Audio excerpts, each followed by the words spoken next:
Every time, no. I would like to personally welcome you to Man Hour After Dark. Say that thing. Why I bring you the host, Mike, Buck, and Cone. You know who coming to the stage. Sports talk than what you about to hear right here. I second that. Go. You know that it's us when we talking about sports. Giving you facts on the field to the core. Tune in, we need the support. 1 hour too short, then listen some more. On all your stations, not dropping no music. Starts like Adidas, but Nike just do it. Down 4 in the 4th, we go for the win. Michael 2 seconds, we taking it in. Buck, Mike, and Combs, you know what's going on. Man, now we're After Dark, no LA, we the big spark. No 4th and inches won't cut you short. Got the best talking, it's all sports. Buzzing more than buzz beaters. We coming live all through your speakers, go.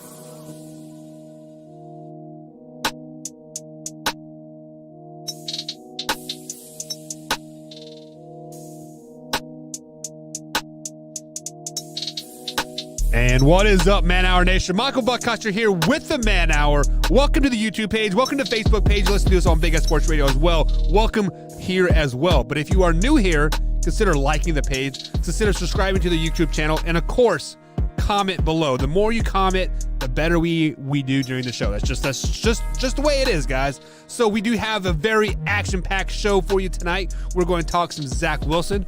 We're going to talk some AFC South draft grades. We got the infamous game, Guess Who?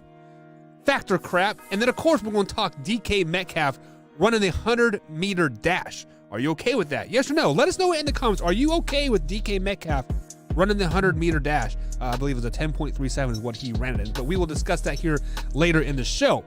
But if you are not a member already, click on that join button. As low as 99 cents a month. You get discounts to merchandise. You get behind-the-scenes footage. You get the after-hours footage. You got $2.99 deal, then a $5.99 deal. You get a t-shirt after 6 months for free. And then the $9.99 deal, you get a hoodie. Every year you are part of the Man Hour crew. But speaking of the Man Hour crew, we got the sleepyhead himself, the man, the myth, the legend, the Wyatt Williams at man_TWW. Wyatt, what's going on today, man? Nothing much. I had a pretty wild day, actually, at school. This couple was fighting, I guess. And the girl just turns right to the guy and smacks him right across the face. I mean, look, right in front of me. We're just walking down the hallway. They're walking in front of me, and they're just talking. Everything seems normal. And all of a sudden, they just stop. And I'm like, what's going on? And she rears her hand back and just cuts this guy right, boom, right across the face. Slaps him right across the face. And you know what? That is okay because it's a girl hitting a guy. But if it was roles reversed, that guy would be in jail 100%. But Wyatt, you've been on the Man Hour for about 5 months now. You started with us at the first of the year, right in the middle of the playoff season, and we've grown a lot. We've shrunk a little bit, and now we're back on that growth again. Meaning just like a normal roller coaster here. But you are our interview expert here, and on your time on the Man Hour, what has been the best interview you have done here on the Man Hour? Man. No, let me rephrase that. Who is your favorite person to interview? I think it's definitely Ali Stumler, probably. Ali Stumler, huh? I don't know. Trey's always fun. Man, Cooper's always fun. Those guys are always a blast. Yeah. I don't know. That's a tough one because there's been so many. We've had so many great people on this show interview. We really haven't had a bad interview yet. Yeah. Yeah. I mean, if I had to choose, I mean, at gunpoint, I would probably just say Ali Stumler because she was awesome. She gave great answers, great feedback. She played Liar Liar, which that was really the first time that we've ever had a guest play a game with us, and it was a lot of fun, which I think we need to do that more in the future, which we are, of course. Yeah. But yeah, I would say just because how we played the game, how great her responses were, how great. Just everything. It was a perfect interview. It was a really good one. So yeah, I think Alex Stumler would be mine. Yeah, and we definitely got a chance to get to see her like playful side because usually when you have like interviews, people kind of like aren't quite themselves. We saw the true Allie throughout that whole because we did get to play a game with her like afterwards. And fun fact, she did come and egg my house. So I got to get her back on that because I did beat her in Liar Liar. But some person that hasn't lost a game yet here on the Man Hour is Mr. Tori Anderson at manhour_Tori. Right now, Wyatt, Tori is undefeated at every man-hour game that he has played. Liar, liar, the Guess Who, all those games. So, Tori, how does it feel to feel undefeated in the man-hour game show? Well, being a former nationally ranked rock, paper, scissors player, it's hard to fall from the top. I mean, it's just winning is in my blood. It's just there. Yeah. Anytime, anywhere, any place, any game. Let's go. So, Tori, with that being said, you are going on your second full week here on the Man Hour because, like, you first came on kind of being like a substitute for, like, Combs just until he found his footing. And, you know, you've been doing a lot of behind-the-scenes stuff with the Man Hour. But we have kind of put you in the limelight here. How do you feel like you are adjusting to the Man Hour crew? Like, do you feel welcomed? Well, I don't know about that. I feel attacked. I'm just kidding. Because we attack each other. If people saw the things that got written in our group chat, you would think that we all dislike each other greatly. Yeah. But it is literally no holds barred in there. But no, Yeah. it's a brotherhood. It's camaraderie. It's it's a lot of fun. In pandemic times when we can't really hang out with our real friends, what better group to hang out with than you guys? I mean, Except to for be that honest, I don't have Bears friends fan anyways. guy. Yeah. So, Except for the Bears fan. as we call him Fibs. He's a friggin' fib. So I was actually watching the NFL Network today, and and that main host, what's her name, Amy something or another. I don't know her name, but she was wearing a Bears hoodie today, and I noticed that they had a Bears pinball machine in the background too. Are they all Bears fans over there on the NFL channel, on the Good Morning Football show? I don't know. I work for the government. I don't make enough money to afford cable. Right. Well, if you go to youtube.com and people like pirate it like all the time, they stream it there like all the time. But let's go ahead and jump over into the chat before we get too carried away into the sports talk.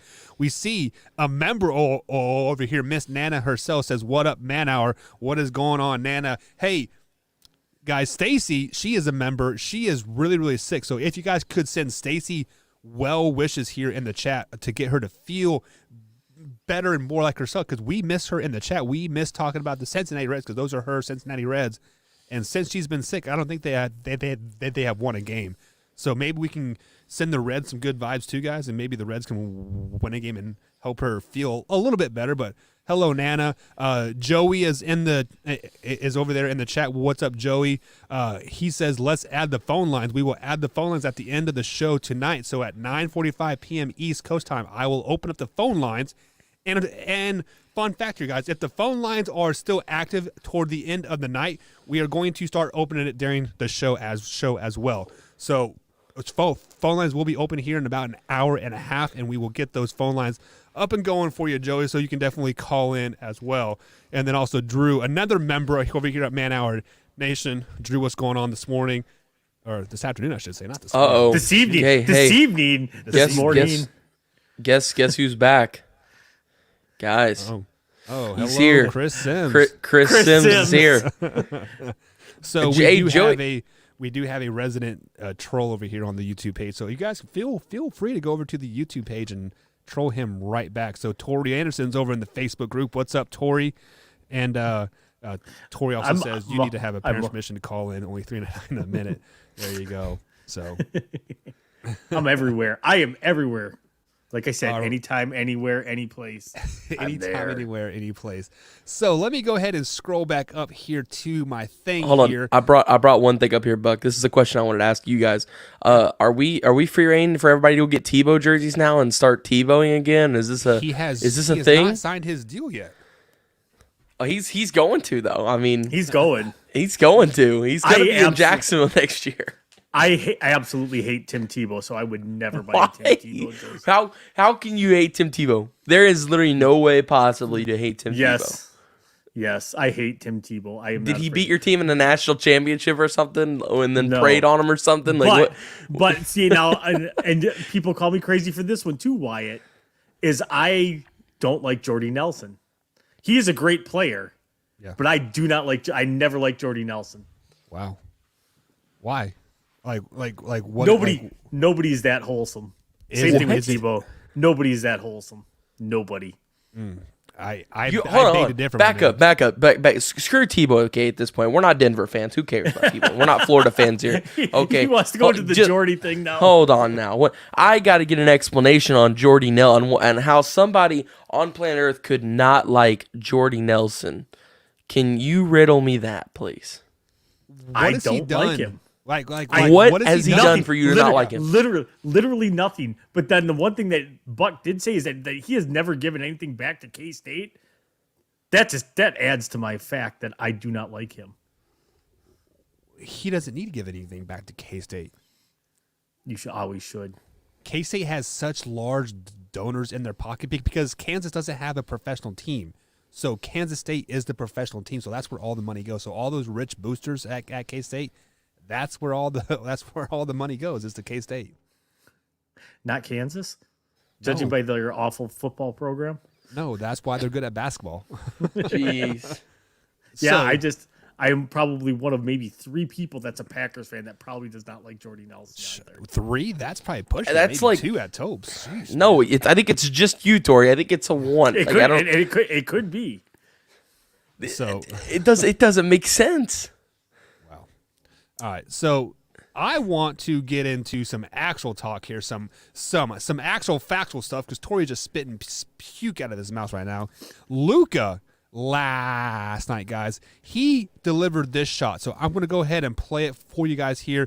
If you watch us on the YouTube live, he first of all, you see that little scuffle underneath the basket here, and we're going to see it from a different angle here. And first things first, Lucas said he did not mean to do this. Are they going to show the whole thing? I think they are. So it's there. There it is, right there. Wait, so did he try to smack him in the junk? He all out punched him in the junk. There was no smacking. It was all out. I have a fist in my hand, and I'm going to punch you right in the junk. Right, boom. And then he said that it was an accident. Yeah, and then he said, I didn't mean to do that. Tori, how do you not mean to ball up a fist, look at his junk, punch him in the junk, and then continue to push him off to the side? How is that an accident at all? I think I just got caught on camera punching a guy in the junk. I'm going to try to go to damage control immediately and hope that I don't ruin my public relations image. That is literally what he did. Well, I'm sorry. The first thing that I come to mind, as soon as he said, I didn't mean to do that, you went through a 3-step process there. You balled up your fist.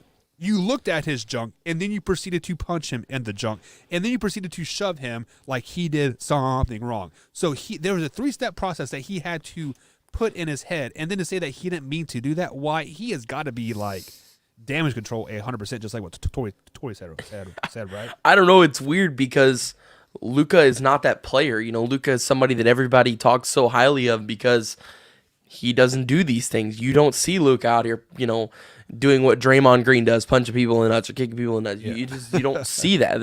It's not Grayson Allen at Duke, all right? This is Luka Doncic. This is not who he is or what he's been about, any of that stuff. So I don't know, it's just weird. Like, I could name you 100 other players in the NBA right now that I think would have done that before Luka did. You know what I mean? Like, and that's why I think everybody's freaking out so much about it, because it's the last guy in the NBA you ever would have expected to do something like that.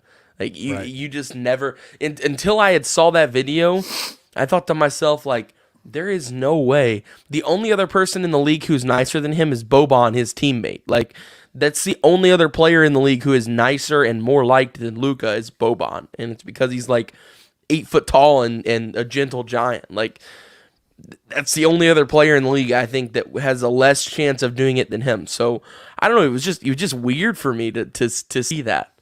So I'm the type of person that it always, like, what led up to that situation? Just because everything that you said or why, like, Luka is a gentle giant. That's the last person that you thought you would see that, yada yada yada. So obviously Colin Sexton probably was, doing something to him, like, before those plays, kind of like maybe elbowing him in the gut or something. I'm sure Colin wasn't innocent, but right. But does that warrant a nut punch? No, I don't think so. Yeah. So Tori, you are from a military background here. What warrants a nut punch? You know, I was in the military and I was a correctional officer. Nothing ever warrants a nut punch. Nothing That's like ever warranted a nut punch. ever. I mean, even when we had to go in and extract inmates out of their cell, you never went for a nut punch. Sheesh. I mean, there may have been accidental ones, but it's never like, bam. Is that air quote Tori accidental? That's after show material. I do not answer those questions.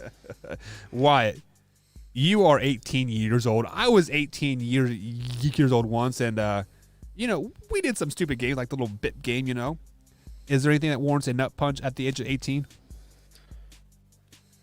I mean, maybe to my brother, but like, I don't. I What does your think brother that's got to just- do to warrant a nut punch? Breathe. It's his brother. Yeah, that's true. That's true. I mean, we do it to each other all the time, so I don't know. What kind of I mean, sick games do you play up there on the hill? That's kind of weird.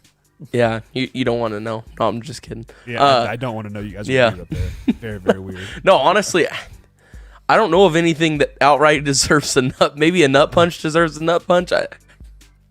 I guess if I had to choose, I mean, maybe just that would be revenge, but I don't think it was revenge because another video would have surfaced by now of Colin Sexton doing it as well. So You would think so. I don't know, Maybe he whispered sweet nothings into his ear, and then right? I don't know. I got nothing. Yeah. But guys, we are going to take our first break of the night. On the other side of the break, we are going to continue our path through the AFC. I did miss the AFC West last night, so I'm going to have to talk about Patrick Mahomes at some point. But we are going to break down the AFC South draft grades, starting with the Tennessee Titans. So stay tuned, guys. Right here on the Man Hour. We'll be right back after this quick little break.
Welcome back to the Man Hour, guys. Michael Buckheist along with Tori Anderson and Wyatt Williams tonight. If you guys would be most inclined, head over to manhourradio.com. Check out the merchandise page. We have new merchandise dropping here in the next couple days, guys. We are looking forward to Memorial Day and 4th of July. So there is an American flag Man Hour logo tee over there that we've been working extremely hard on here in the last few days here on the Man Hour to perfect it and stuff like that. But if you are a member, you've already seen the logo, and it will be dropping here in the next couple days. I'll get it live on the page, and you guys will be the first ones to know. So, welcome the boys back onto the show, guys. So it is time to we have three divisions left in the NFL to break down draft grades, and by the time we get these done, it is time to break down the NFL schedule that is coming out May 12th. So in just 2 days, the new NFL schedule will be coming out. So we are going to be breaking down the last three divisions and then picking basically the winners of those divisions after the schedule comes out. But we are to the AFC South, and we are going to start with the division winners first here, guys. We're going to start with the Tennessee Titans.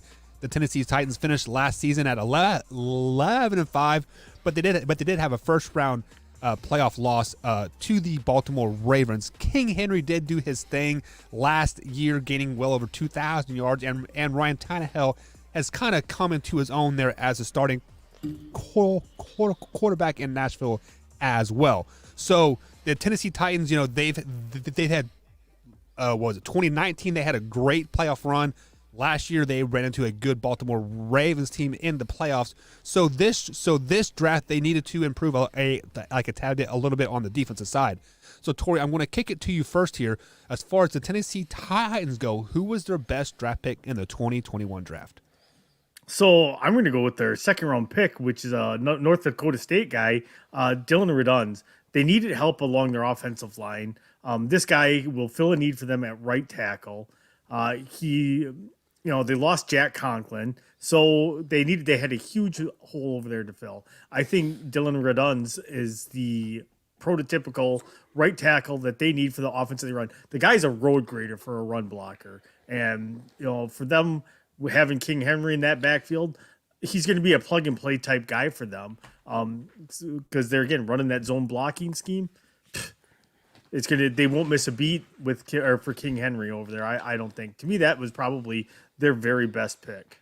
Did the Titans lose anybody on the offensive line from last year, though? Conklin. No, or did they? Yeah. I know that they had some injury. I know they had some injury problems. I know that was a big concern for them going into the draft. Was,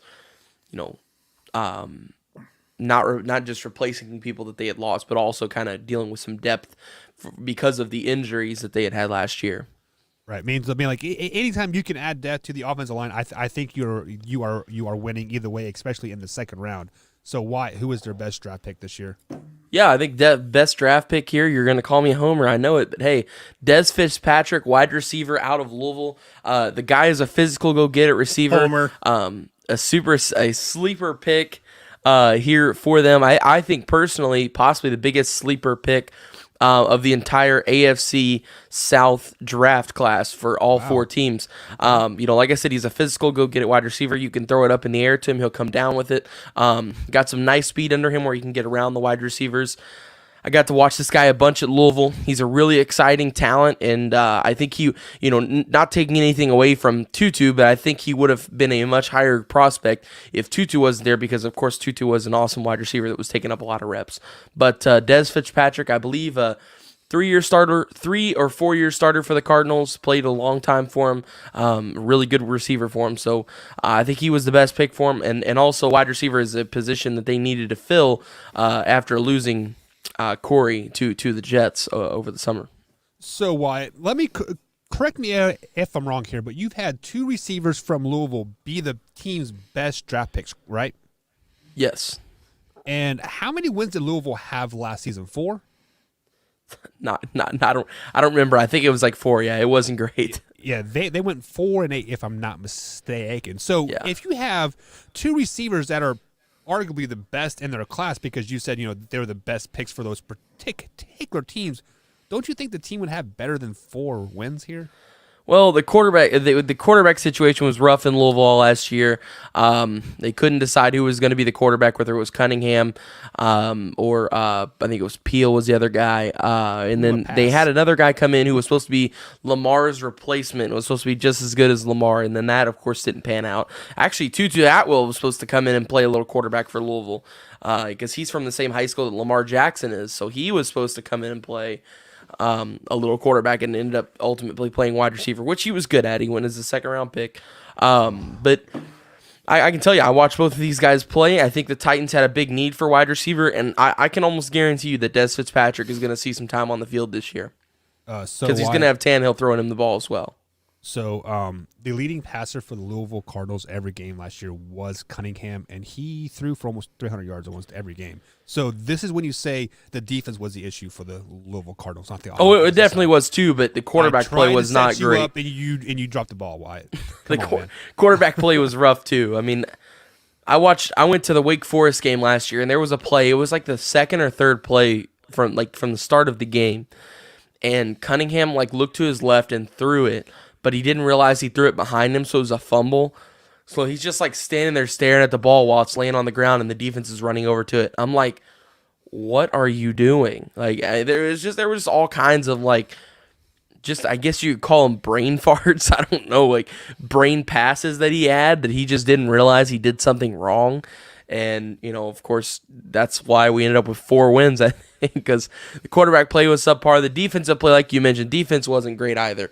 But really, I think, in my opinion, the only 2 solid pieces. All righty, Wyatt. We let you rant and rave about Louisville Cardinals. Enough. Let that brain fart go past your ears. Give you a break and let's let out the steam.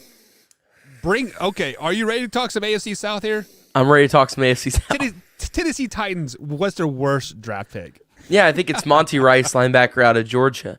They didn't really have a great draft. I thought it was average. There was nobody really that stuck out to me as a clear-cut league starter for an entire career. I think Dez will have a good career, nothing crazy, but I think Monty Rice will have definitely the worst career of all of them. Plus, I thought it was a little bit of a reach for where they got him. I think he could have been there a little later, or there were some other options they could have gone with at this particular spot that would have been better than Monty Rice. But, you get a guy from the SEC as well who has played tougher competition, so I guess you could consider him more NFL ready, if that's how you would say it. But I think Monty Rice would definitely be their worst pick. Yeah, I had to agree with that. I only watched a couple games, or actually a couple highlight clips of Monty Rice, and he's the type of player that really didn't jump off the screen at me. So I do concur of what you said.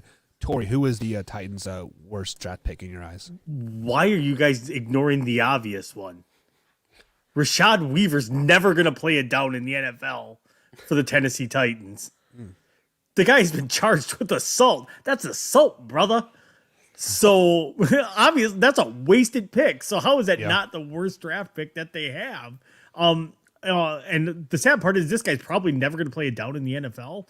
And I was still debating between him and Caleb Farley for their worst draft pick. That's how bad I think that their draft was. I am not a fan. I am not a fan of the Titans draft this year. I mean, but to their credit, with Caleb Farley, it is literally a boom or bust pick. This kid's going to be an All-Pro Hall of Famer or awful. There's going to be no in between with this kid. He's either going to be Kevin King or he's going to be Deion Sanders. Wow, that's a pretty big window. Well, and I think Kevin King is still got some upside to him, but we'll talk about the Packers in the regular season later in the week here. But Tori, what is your overall grade for the Tennessee Titans in this year's draft? Overall, I give him a C-. I actually kind of like the pick of Monty Rice just because he's a speed linebacker, but they drafted him, I think, way too high.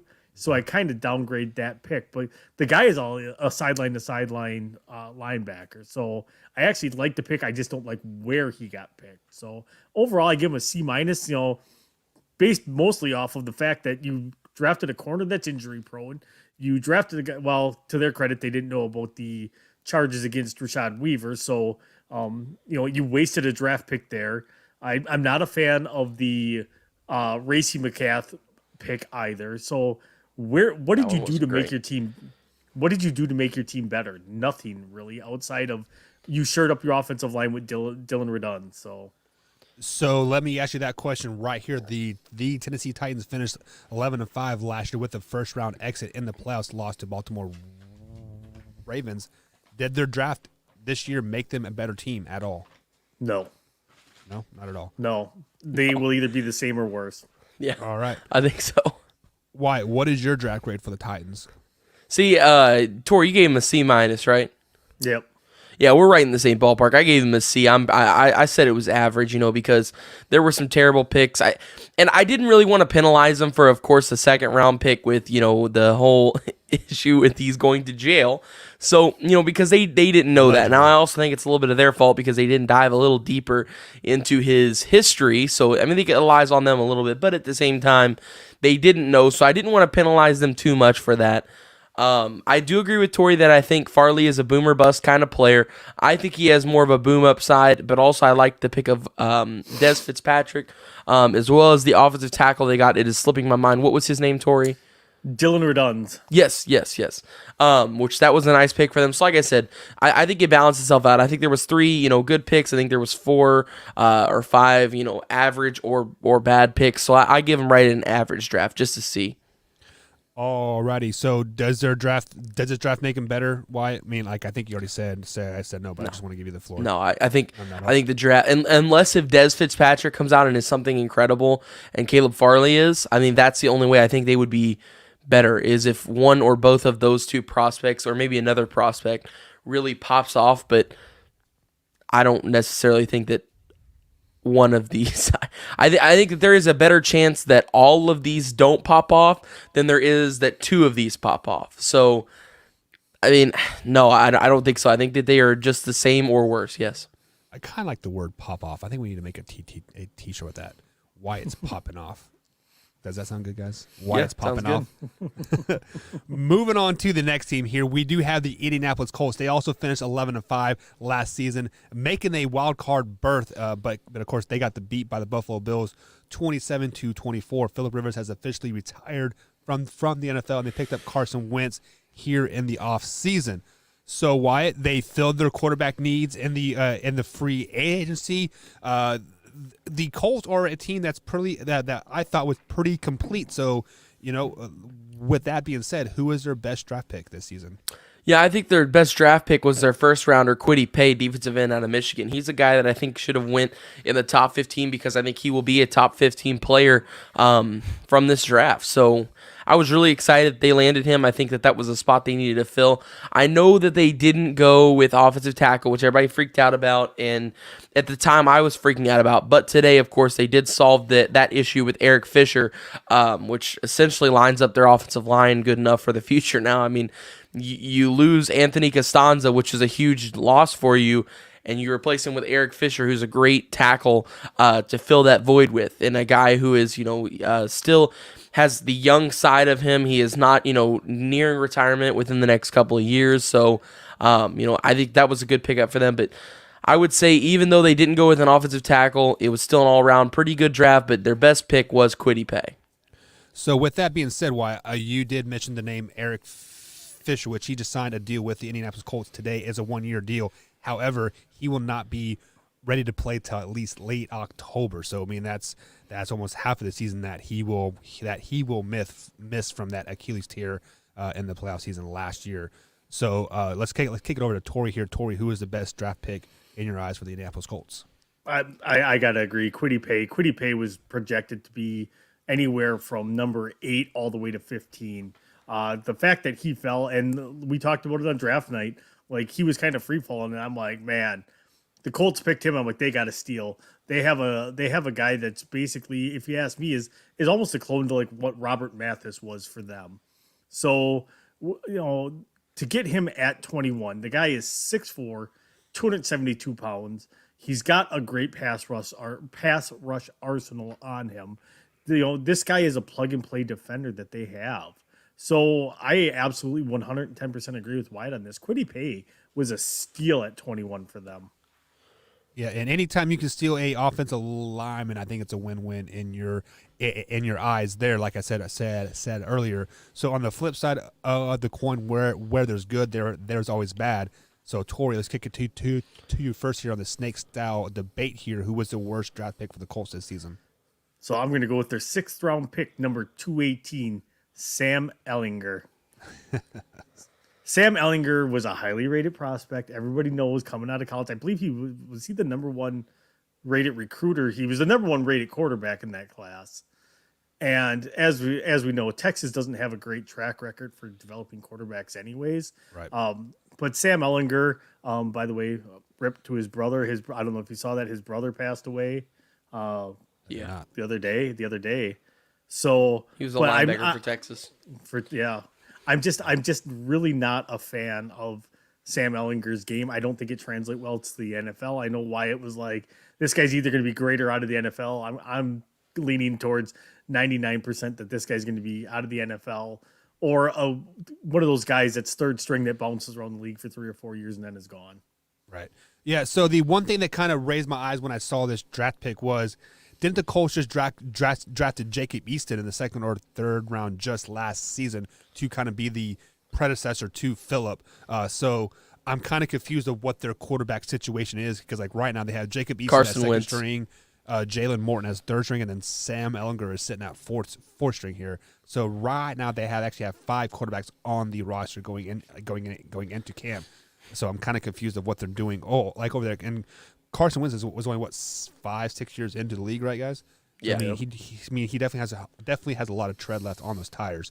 Well, I can tell you exactly what that pick for Sam Ehlinger was. It was 100% a second insurance policy for Carson Wentz, because the Colts kind of looked at themselves and thought, well, we got a guy who is extremely talented, can be talented. He's shown that. He was in the MVP race, but he's also a guy that averages 2 to 3 injuries a year, and a guy who can never stay healthy. So we're going to give him 2 solid backups, so that way if this does fall through, we've got 2 other guys behind him that could be vital options for our offense moving forward in the future. I think that's kind of where they were going with Ehlinger still on the board. Honestly, I was surprised that Ehlinger was still on the board in they got him in the 6th round, right? That sounds right. 6th round. Yeah, I was surprised he was even there. Honestly, I thought he was a 3rd, maybe 4th rounder, a day 2 guy for sure, in my opinion. Like I said, he's one of those guys that will either be a household name, or you will never hear the name Sam Ehlinger again. And like 20 years down the road, we'll all look back and be like, hey, you remember that Sam Ehlinger guy? Went to Texas. It'll be one of those situations, or like I said, or he'll be a household name. I don't think there's any middle of the road here. Like Chris Sims. Exactly. Except for he won't get his own show. So let me go ahead and sidetrack here a tad bit here. Has there ever been a successful Texas quarterback in recent memory? In the NFL? Yeah, in the NFL. No. Is Colt McCoy the most successful Would you count one? Colt McCoy as successful? That's what I was about to say. Would you count Colt McCoy? He has probably been the most successful. He's been in the league the longest. Right? Yeah. He's got longevity. He's a career backup guy. It's not somebody you're going to hand the keys over to your franchise. I think he has 2 Super Bowl rings too, if I'm not mistaken. So it wasn't because of him. No, it wasn't because of him. But I mean, a ring's a ring, right? Holding that clipboard. I would wear that ring proud. So who was your Colts' worst draft pick? Because you kind of boasted on Sam Ehlinger there for like a little bit, but who was your worst pick? Yeah, my worst pick for him, and I'm going to botch this name, so heads up for everybody here. I went with defensive end Kwity Paye for my best pick. My worst pick is going to be defensive end out of Vanderbilt, Dayo Odubingo. Totally botched that. I know. I am so sorry. But once again, you didn't really need another defensive end here. I wasn't really sure what that pick was for. You just got Kwity Paye, which I felt like was a steal. Yeah. I don't know. I wasn't a big fan of that move. Plus, nothing that he really did. He didn't really do anything spectacular at college. He was not ever really anybody that had drawn out of the pack that anybody was like, oh, hey, excited about. He was coming to the league, so I don't know. Like I said, I was kind of just confused as to why they went with a defensive end there whenever you just got Kwity Paye there. So I mean, it's going to be a mean pass rush, and he'll add to some depth, but I don't think we'll see much out of him, at least in Indianapolis. If he's going to do anything, he needs to go somewhere else. So what is your grade for the Indianapolis Colts in this year's draft? I give him a B plus, or excuse me, not a B plus, excuse me, B minus. Like I said, Kwity Paye fell to them. I think it was a really good pick. I think Sam Ehlinger, they got him at a good place. They didn't reach for him at all.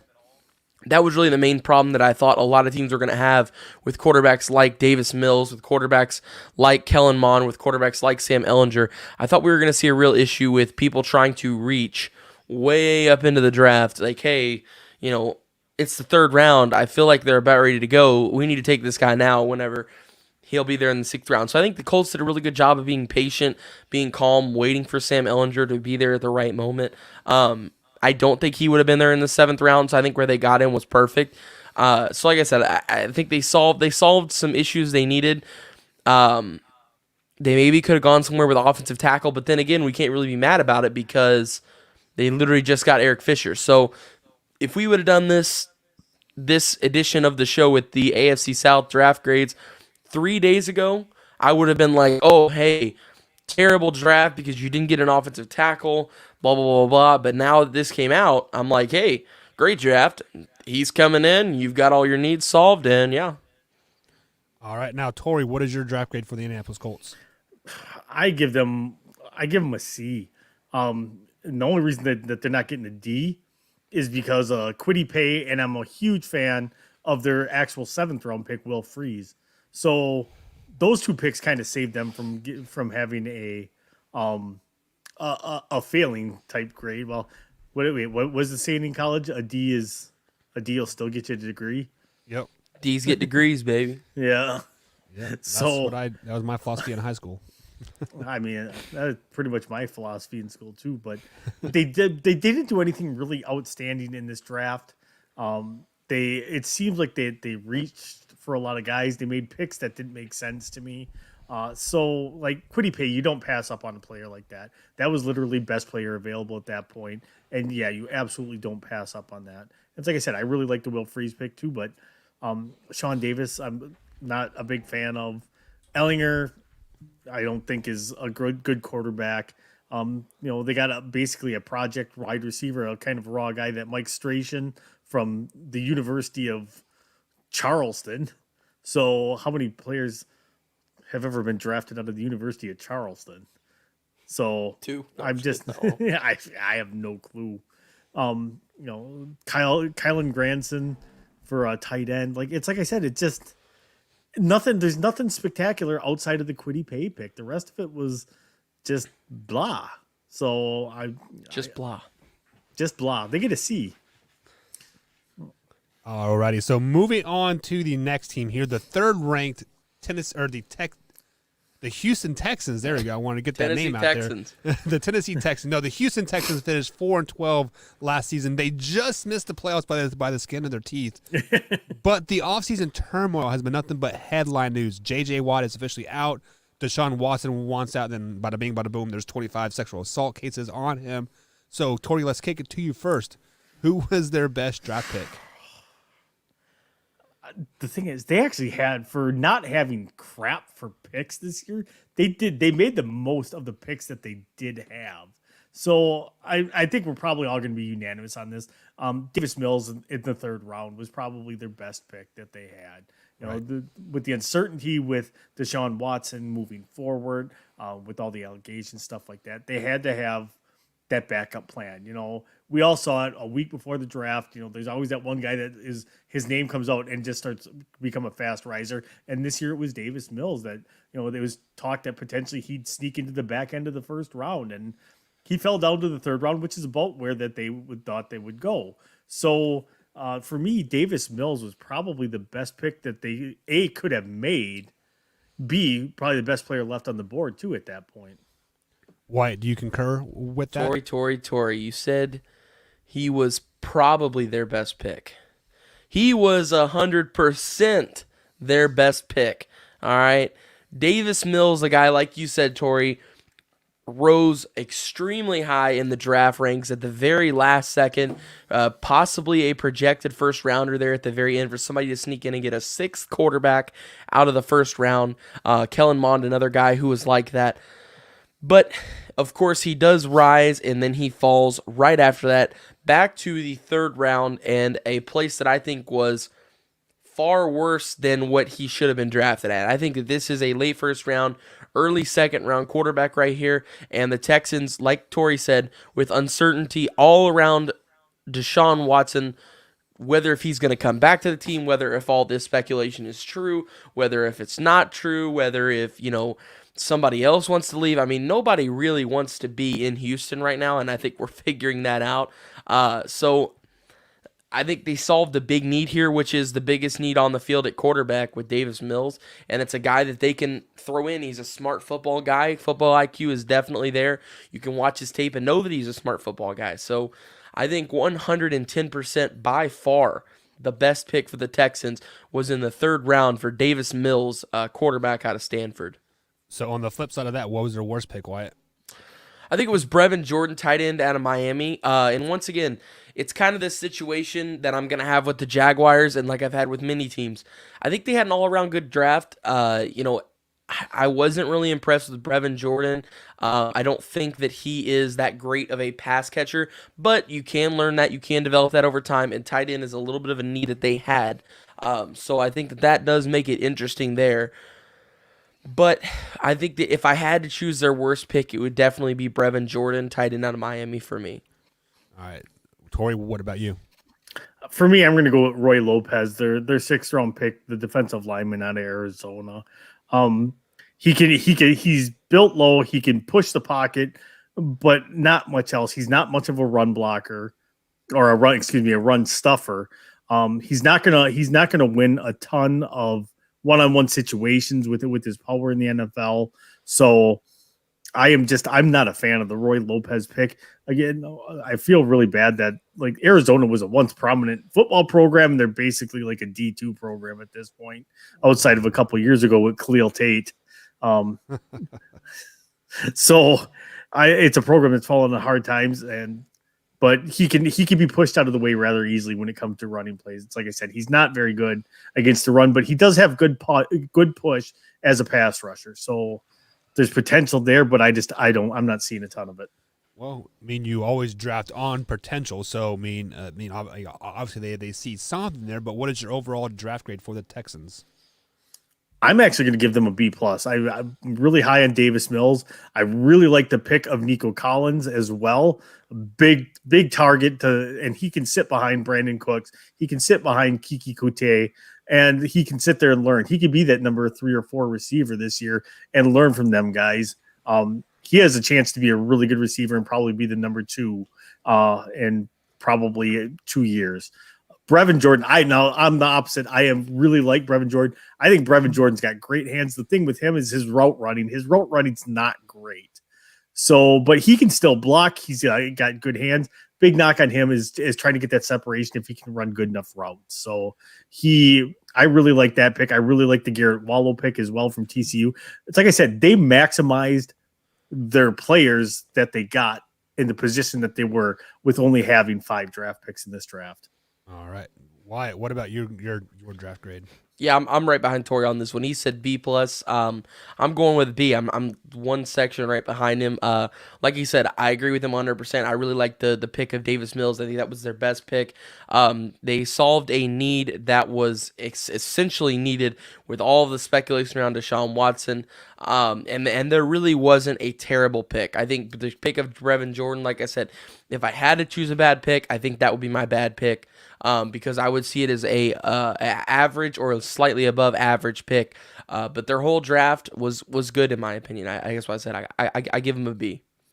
All right, so we went from the top 3 teams in the division. Now we got the worst team in the division, the Jacksonville Jaguars. They finished 1-15 last season, and obviously they had the number 1 overall pick. Of course, they got a new head coach, and then and then by a process of elimination by that, they also got a new coaching staff as well. So, Wyatt, was Trevor Lawrence their best draft pick? Oh, yeah. I mean, this is one of the top quarterback prospects that we have seen of all time. This guy is up in the ranks with, like, John Elway, with Andrew Luck, with, Vince Young, of course, who didn't pan out to be anything, Peyton Manning. These are the names that are tossed around with this high of a draft prospect in Trevor Lawrence. He is with that class, and I think that there are every 5 to 10 years, there is a select few prospects that you can just look at and know they're going to be successful in the league. And I think this year was very impressive because, in my opinion, I think there was two. Trevor Lawrence is one of them. I am very, very high on the fact that I think he will be successful in the league. And Kyle Pitts. I think Kyle Pitts is going to be a Hall of Famer when he's done. When he leaves the game of football, just as long as injuries don't hold him back, he will be a Hall of Famer in my opinion. So, but Trevor Lawrence, you're speaking on the Jaguars. Trevor Lawrence, we saw what he did in college. National champion his freshman year. Was in the college football playoffs every single year. Did not lose a single regular season game. The guy is bred to win.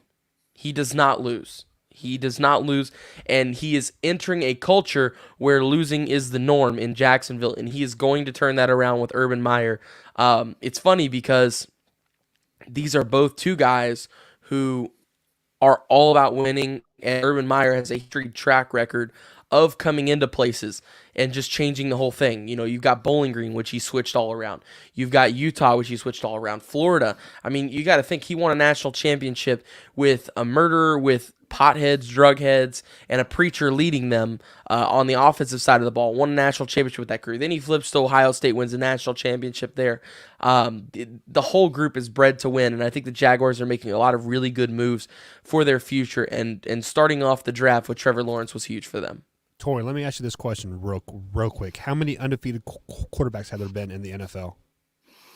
Zero. Wyatt, Trevor Lawrence is going to be a bust because he isn't. I am not saying he's going undefeated his entire career. No, I'm not. I'm not saying that. But he doesn't know how to lose. He doesn't know how to bounce back from that loss. That's why he will struggle in the NFL. I'm going to leave it at that, and we can debate that later in the show. But Tori, who was their best pick?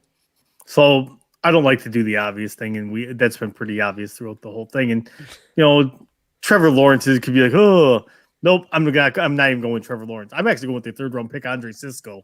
So they got an elite level talent in the third round. This guy, had he not torn his ACL, probably would have been a first round pick in 2021. This guy has ball skills. He can come up and lay the lumber playing the run. This guy has range. This guy is a 3-level defender. So he can drop back, he can play the zone in the middle, or he can come up and stuff the run. This kid is going to be a good safety, I believe. So I don't think we're going to have to use the bust label on Andre Sisco. I think in about 2 years, Andre Sisco is going to be a household name for us. All right. So with that being the best pick, Tori, who was the worst pick for the Jacksonville Jaguars this season?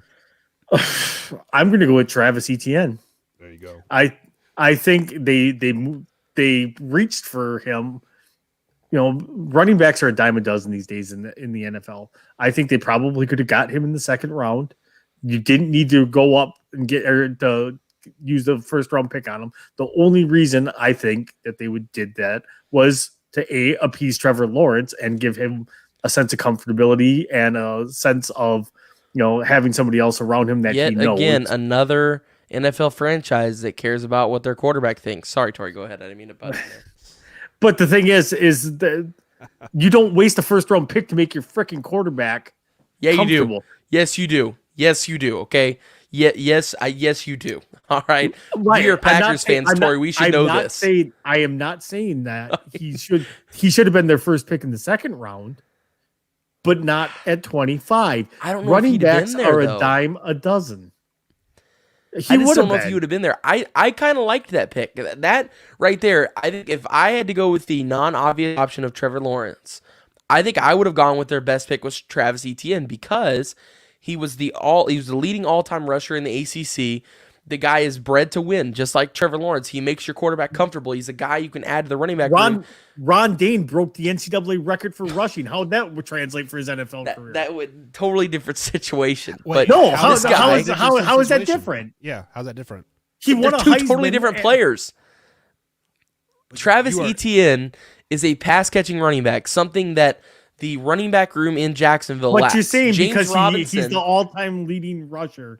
in ACC history that translate that he's going to be a good back. Well, no, I'm not saying that makes him translatable, but I'm saying that that's something impressive that he did. I mean, he ran the crap out of the ball while he was there, and he did a really good job of it. Punched it in the end zone a bunch. They won a national championship. They went to 2 national championships and lost to arguably the greatest assembled college football team, or one of the greatest assembled college football teams of all time, the 2018 LSU Tigers.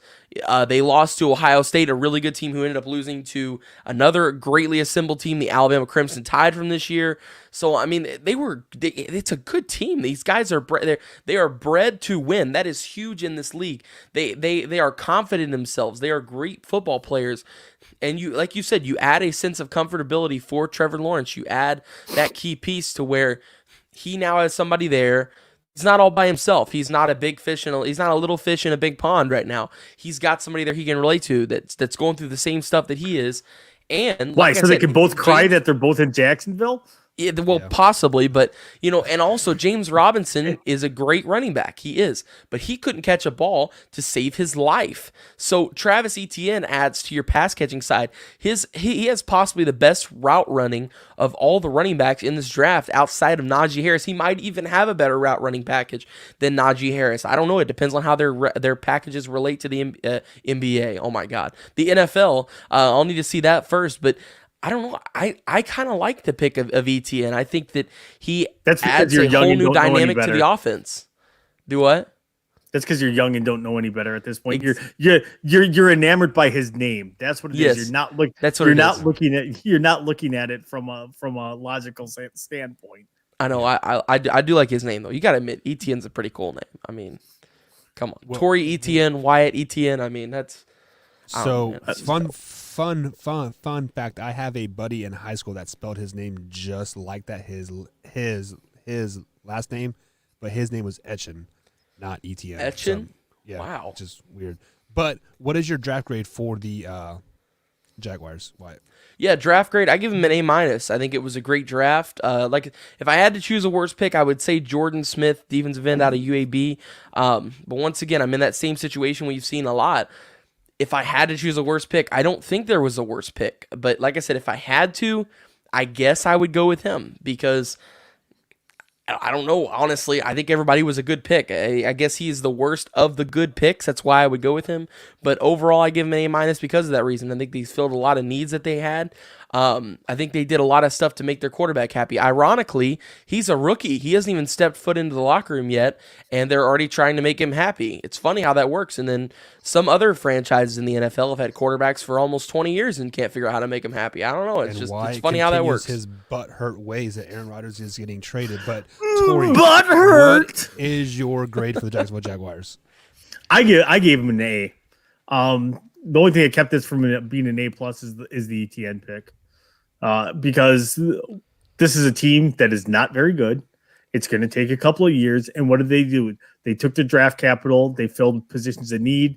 I'm not a big fan of the ETN pick. And the other pick that I'm not real thrilled with either is Luke Farrell, but he's probably going to be more of a blocking tight end for them anyways, because now they've got, I don't know, some jackwagon that tried to play quarterback and had a spaghetti arm and then cried and went and tried to play baseball. Now he's going to try to play football again at 33. Oh, wow! Preacher. That was shots fired. Not a big fan of Tebow, huh? So no. I want you to take a look at that time there, Wyatt. What is it? It says 57 minutes and 55 seconds into the show, right? Yes. Well, when are we supposed to take our second break? At 45 minutes in, right? Yes. So I let you talk and finish your thoughts well over our break. It's going into our next segment. But when you host a show, Wyatt. Once that you're like, oh, it's 45 break. You asked me a question. With that being said, we're going to break. Click. Hey, Bill's got to get paid, babe. Why? We don't care what you think because we're going to take a break because Bill's got to get paid, guys. We'll be right back here on the Man Hour, guys. We got Factor Crap, a new segment coming up here on the Man Hour right after this break. We'll be right back. Ooh.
check the mic and make sure it sound right, boys. And welcome back to the Man Hour, guys. Michael Buckhouse along with Tori Anderson as well. Of course, you got the Wyatt Williams with us tonight as well.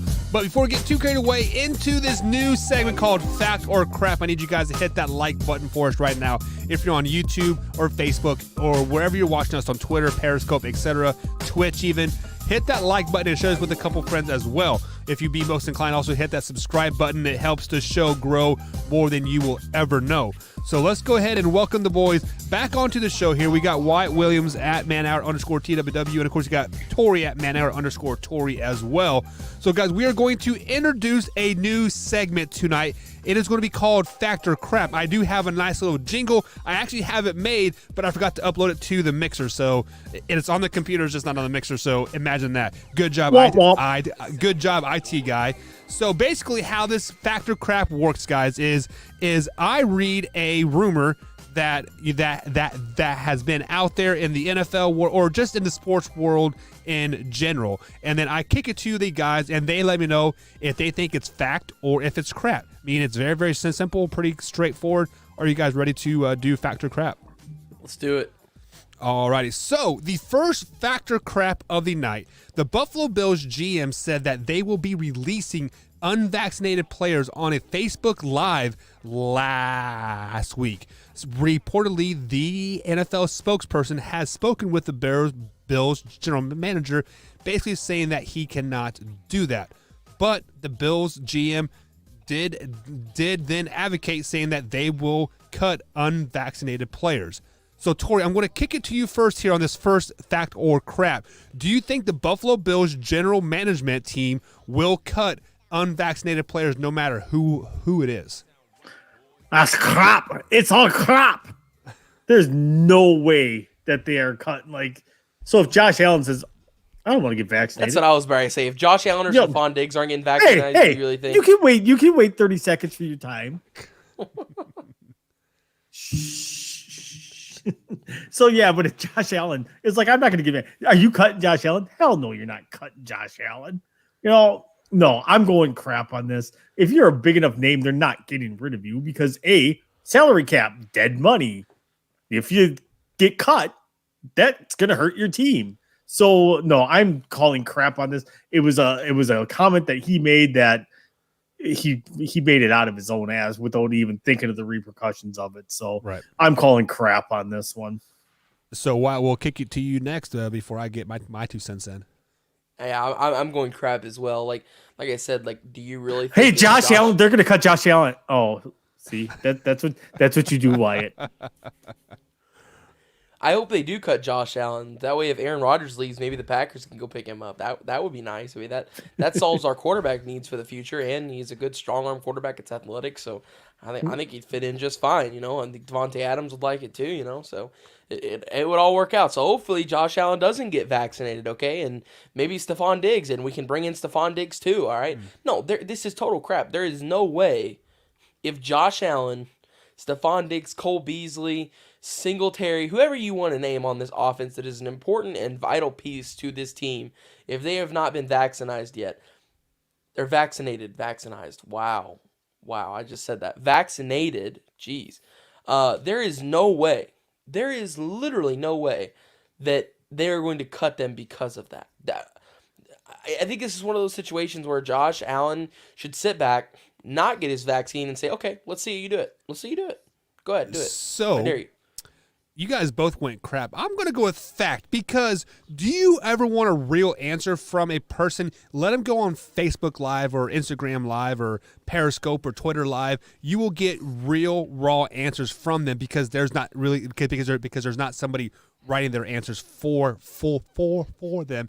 And if you guys would look back to the pandemic times when at its peak, New York was hit the hardest.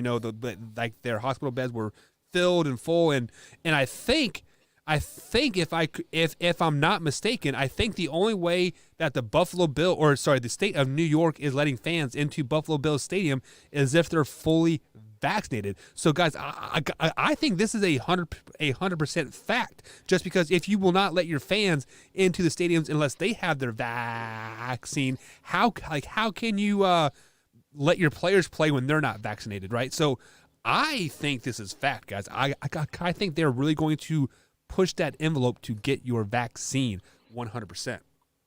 So, moving on to the next one here, the next fact or crap. Chad Johnson and Pac-Man Jones, they've had a beef, guys, for well over 10 years here. So Logan Paul and Floyd Mayweather have officially set their fight for June 5th. Pac-Man Jones reportedly called Ocho Cinco, a.k.a. Chad Johnson, to see if they could squash their beef on this card as well. But reportedly, Ocho Cinco declined the offer to fight Pac-Man. Fact or crap, guys, that Ocho Cinco said he did not want to fight Pac-Man. Wyatt? I mean, it seems like we've got to the point where now, just as long as you've got a big name and just as long as you've got a decent following behind you, you can box now at this point. You can fight, okay? It doesn't matter if you don't have a lick of experience. You could literally be a YouTuber or a TikTok creator. I'm a TikToker. A TikToker. And you can be a boxer now at Bryce Hall, at the Paul brothers. I mean, it makes no sense. So, I mean, of course this was probably offered, and of course he probably said no because he doesn't want to get out there and I guess get him. I don't think he would get him. I think Chad Ochocinco would win it. He's bigger. I think he'd be stronger in a sense. So he has the reach. He's got the reach. I don't know why he wouldn't say yes and then whoop his butt and then claim all the money and walk off stage. I mean, I don't know why he wouldn't do that. All right, White, you said everything but fact or crap to that. Oh, so crap. I'm going with fact that Chad Johnson probably doesn't want to fight him, even though I agree. I think Chad Johnson would probably whoop him. Chad Johnson's in phenomenal shape still. He has kept himself in shape. Pac-Man's probably just been doing nothing but spending money over at the strip club. Yeah. This is a ploy all to make some money. That's exactly what it is. And that's all it is. That's what all fights are. And I just think Chad Johnson still has a decent enough following, and his name is still relevant enough that he doesn't need to do a stupid stunt like this. And he's got nothing to prove. So, what I just don't get is they both played for the Bengals. So what is your beef with each other? Pac-Man kind of made his name playing for the Titans, right? Like, yeah. Like, Pac-Man was before the Bengals. Well, he made his name because he was suspended half the time he was with the Titans. He actually played pretty good guy.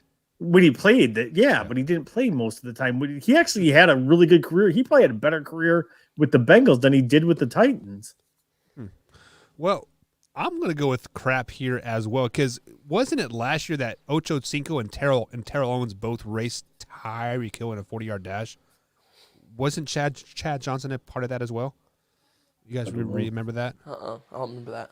But I believe, man, I know for sure it was Terrell Owens. I thought it was Chad Johnson too, but yeah, this is definitely a money ploy because Pac-Man Jones is definitely spending that money on hookers and cocaine. So he probably needs and blackjack. Probably needs a little bit of money. So, but yeah, I mean, I could be 6'6" and outweigh you like 100 pounds, but this is a lose for Chad Johnson because if he wins, he's expected to win because he's a bigger, stronger guy, right? But if he gets beat, it's like, oh, you lost to a 5'5", 100-pound guy. So that definitely a lose. So I think that is crap. I don't think Pac-Man Jones even reached out to him. People are just trying to stir the pot here. So the last factor crap of the night. Last season, the 2020 NFL season, guys, we saw two teams go 1-15. Tori, I'm going to kick it to you first. Factor crap, there is tanking in the NFL. Oh, that's 100% fact. Except for the Jets were too stupid to go 0-16. And the bad part about that is I get it. The players want to win, but when you have a front office that does not want to win because they want Trevor Lawrence, and you have a completely inept head coach that would invent ways to basically lose, and we fired our defensive coordinator because that wasn't supposed to happen. Yeah, my ass. Come on. No, teams tank in the NFL. If you got a player of Trevor Lawrence's caliber, it's just like when Peyton Manning was out and the Colts just basically were terrible that year, knowing they were going to end up with the number 1 pick and get Andrew Luck. There's teams do tank. It's not as prevalent as it is in the NBA, but if you know your team's not going to be good, you are essentially tanking your team because you're not doing anything to make your team better. Why? Oh, let's see here. Is there tanking in sports? Is there gambling involved in sports? Check, yes. Is there money involved in gambling? Check, yes. So, yes, there is tanking in all sports. As long as there's a draft and it goes in order of what you've done, like on the season, how great your record was or how terrible your record is, there is always going to be tanking. I mean, we single-handedly, a few years ago in the NBA, saw the New York Knicks tank for Zion Williamson and then still lose him in the lottery, and the Falcons got him, which was hilarious. It was absolutely hilarious. I loved it. Every second of it was so funny. And then now we see the Jets, like Tori mentioned, who can't tank right. It's funny because they stopped, they were tanking originally, and then they stopped, and they won those games. And it was like, what is happening? Because they lost Trevor. Okay, so maybe they're going Penei Sewell here, or they're going with a wide receiver in Jamar Chase and keeping Darnold. Maybe they're confident in Darnold, and they're not going to tank for Trevor. They're not getting a quarterback. And then they turn out and they get a quarterback. And it's like, why didn't you just tank and get the best quarterback on the board? Why? Why did you need 2 wins? You didn't. But you got yourself out of the race for Trevor Lawrence now because of it. So I don't know. The Jets just make Jets moves, I guess. It was so weird to me. I think a lot of that comes down to the players still wanting to win. Yep. Oh yeah, absolutely. So with that being said, I'm going to pull a Wyatt move and go right down the middle here. There is tanking on the NF side, on the ownership and general management side of thing. But on the coaching and player side, there is no tanking whatsoever. Just because, look at it. Every time you go out there, you could possibly never play another down of football. So why would you purposely want to lose the last game that you could possibly play? Now as a head coach, you are always coaching for next year, right? Like you are always coaching for that next big contract. And if you tank, look at Adam Gase. He tanked, right? Well, he couldn't tank correctly. And he no longer has a job because there's a passion in a coach that cannot put players in situation to lose. Like, let's just be flat honest. There is no tanking in the NFL. Adam Gase doesn't have a job because he's a moron. Because he couldn't tank correctly. Like, you're so bad at coaching that you can't even lose right? Like, you can't even throw a game? What? I'm going to go on the opposite serious? side of that, Wyatt, and say that he has more pride in himself than to tank the season. Well, I don't. This was a guy that bragged about missing Thanksgiving dinner with his family, and then his team went out and lost by like 24 points. It happens sometimes. The guy can't even lose correctly. How's he supposed to win? What is this? The thing is, he's never won anywhere he's been, unless he's been an offensive coordinator In college.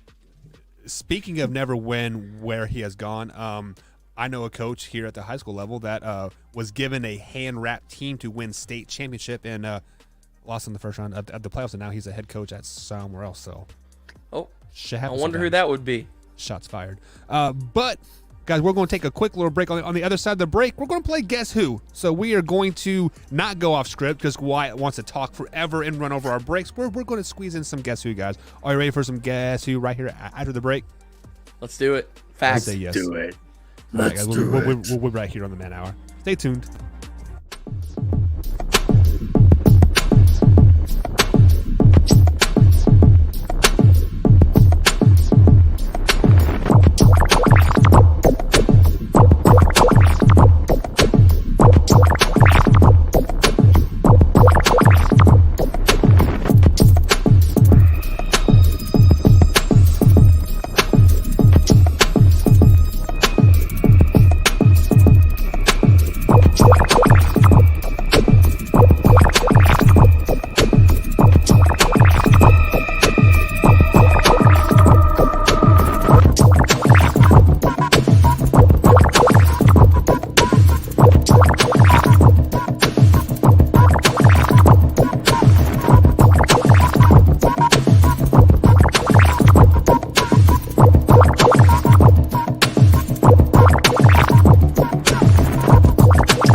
welcome back to the Man Hour, guys. Michael Buckeyes along with Tori Anderson and the Wyatt Williams. Tonight you can find us all at manhour_Buck, manhour_Tori, and of course manhour_TWW. So we've had a pretty good show, guys. We broke down the AFC South draft grades. Of course, the Jacksonville Jaguars are probably the best draft grade out of that division. So we talked a little bit of this, we talked a little bit of that. Now we're going to lighten the mood before we get into some serious talk here on the last part of the show. So let's play the new game that everybody is starting to love. Is called Guess Who. So you guys did play it last night. I did not get to see who actually won. So who actually won Guess Who last night? Nobody. I think Wyatt did. It was I think I won. 2-1-1. I was 2-1. It was 2-1-1. And it was both of them that I got correct for baseball. Ironically, imagine that. Combs was picked baseball players. Imagine that. Well, me and Combs both did, but Combs got my baseball player because I went outside of somebody that like Wyatt would even know. Yeah. All right. So I'm not playing because I'm not very good at that whatsoever. It is between you two here, and right now you guys both each have a 3-3 record, 3 wins and 3 losses. So I have 3 players in my mind. We'll go through order here. So since Wyatt, you won last time, you did win 2-1 last time. We'll let Tori go first here. So guys, how we do play Guess Who is Tori and Wyatt. They have to ask yes or no questions to basically find the player that I'm thinking of in my head. We are not, Drew, we are not including retired players yet. We'll start that June 1st is when we'll throw in retired players. Oh God. So Tori, you go first. Do they play football? No. Is it Kevin King? No. I saw the Kevin King logo come up. I didn't know. I mean, thought that was a major hint there. I mean, I know Tori asked if they played football or not, but I mean, Wow. Kevin King doesn't know how to play football, so I figured that could have been a good question. No, that's actually a very horrible question. Are they a basketball player? Yes. Ooh. Are they in the Eastern Conference? Man, why do you guys always ask that? I should look that up. No. You should probably do your research on the players before we start the It's a game. huge question. I'm just playing. No, they're not in the Eastern Conference. Okay. Oh, it's my question, isn't it? Yes. It is yours question. Do they play in the state of California? Yes. Ooh. Are they a former Kentucky Wildcat? No. Okay. Is it Steph Curry? No. Klay Thompson. No. LeBron? Tori got that one right. LeBron James, the GOAT. The GOAT. LeBron James. I thought for sure I said Steph. I thought he was for sure going LeBron. Well, if he wouldn't have gone with LeBron, I was gonna say AD. That was my next guess. I was going to say 80 was the next one. Well, AD played for Kentucky, so that would have been. Oh, That's you're for right. true, yeah. I didn't So, think about that. Yeah. So, alrighty. So Tori is now head 4-3 on the season. Oh, Wyatt, let me put a check on your loss here. Come, that gives you 3-4 on the season. Tori, you are 1-0 on the night. So Wyatt, you will get to go first here on the next Guess Who. Yes, no question to your way, sir. Are they a baseball player? No. Are they a football player? Yes. Are they in the NFC? Yes. Are they in the NFC South? No. Are they in the NFC West? No. Are they in the NFC North? Yes. Are they a Bear? No. Is it Kevin King? No. Oh, God. that would have been a good I'd have been so mad. Are they a Lion? No. Are they a Green Bay Packer? Yes. Ooh, Alan Lazard. No. Aaron Rodgers? No.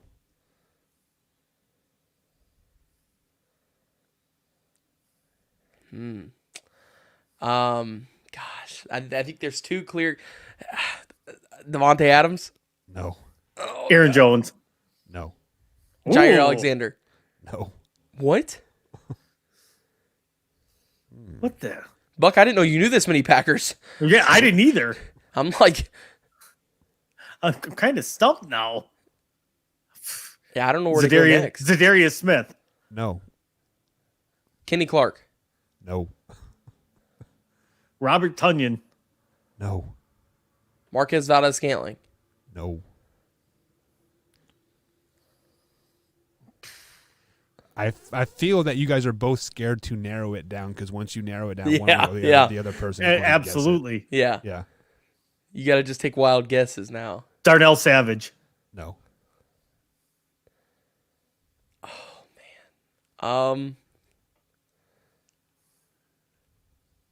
Mason Crosby. No. Are they a starter? No. Oh, okay. Made this one a little bit harder.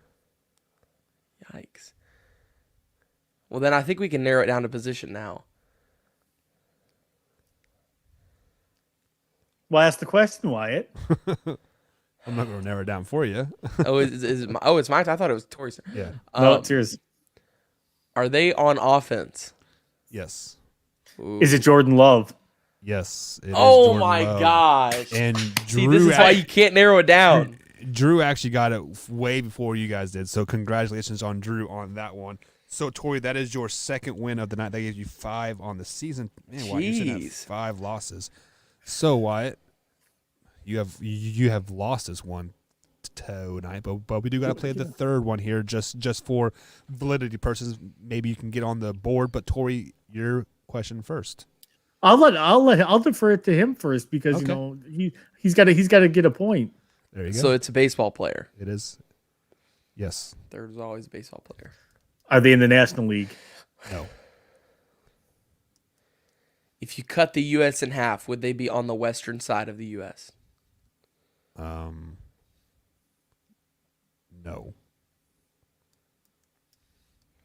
Is it Whit Merrifield?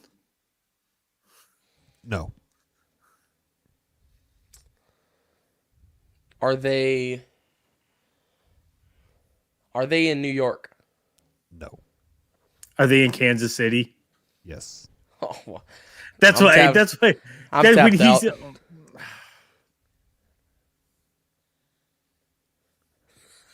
It's your pick. Is it God, what's his name? Now I'm gonna forget his name. The guy who just came from Boston. What is his name? Andrew Benintendi. Benintendi? No. It's not Benintendi. Oh well, that's it. I don't know any more Royals. Is he a pitcher? No. Is he an infielder? Yes. Tori, go ahead and take this one, buddy. Don't make me embarrassed. You think I can? I don't know what his first name. Is it Mondesi? No. See a second baseman. No. Whit Merrifield is actually a second baseman. He is the second baseman. Yeah. It is no. Yeah. Of course he is. Is it Carlos Santana? No. That would be a good one though. I do like Carlos. Is it Torres? No. Nope. You can go ahead and jump out of the chat and go to ESPN.com and look at the okay. roster. Is it Hunter Dozier? No.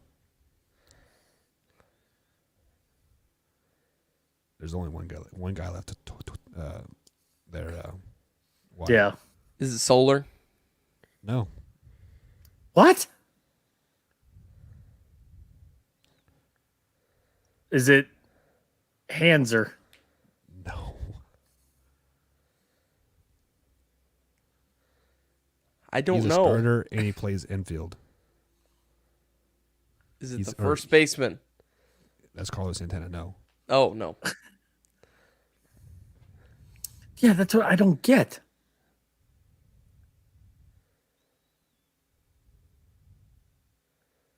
Ding ding. Who? Do do do do do. Do, Settle do, down, do, Junior. Do do do do do do do do do do do do do do. And he's Do do do do do do do do. Greatest catcher of all time. you're not using Salvi Perez again, are you? Yeah, sure. I'd never used Salvi Perez on the first time. Yes, you did. Yes, you Did I? did. The very Oh. first time we played it, you used Salvador Perez, which Well, is why I would not have guessed him. You literally told me don't look at the comment section. Stay away from it. And when I said Torres, and I was gonna say Perez next.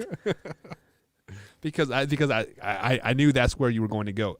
Guys, my I can't God. give either of you wins on that one. Come on, Drew Can got we do him. another one? That was terrible. Okay, we can do another like one, I yes. didn't know. I didn't realize you were going to recycle players already. Well, that my bad. I didn't even know you had used him yet. Okay, The Sad. first time we played it, he used it. Didn't know. I actually think that was the very first player that I said, wasn't it? First player you do was Tyrann Mathieu. Oh, was it? Oh, that's right. Yeah, because Tori Yeah. like sniped it out of midair, and I'm like, what? Okay, we will do this one. Tori leads 2-0. Why? Tori gave you the benefit of going first, so Okay. you can go first again. Are they a basketball player? No, Are they a baseball player? no, Okay. Do they play in the NFC? no, Do they play in the AFC West? no. Play in the AFC North? Yes, Ooh, spicy. Do they play in the state of Ohio? yes, Ooh. Do they play quarterback? I'm Yes. risking it here. Oh, it's a clear-cut one, too. Is it Baker Mayfield? no, Joe Burrow, Ooh. baby. no.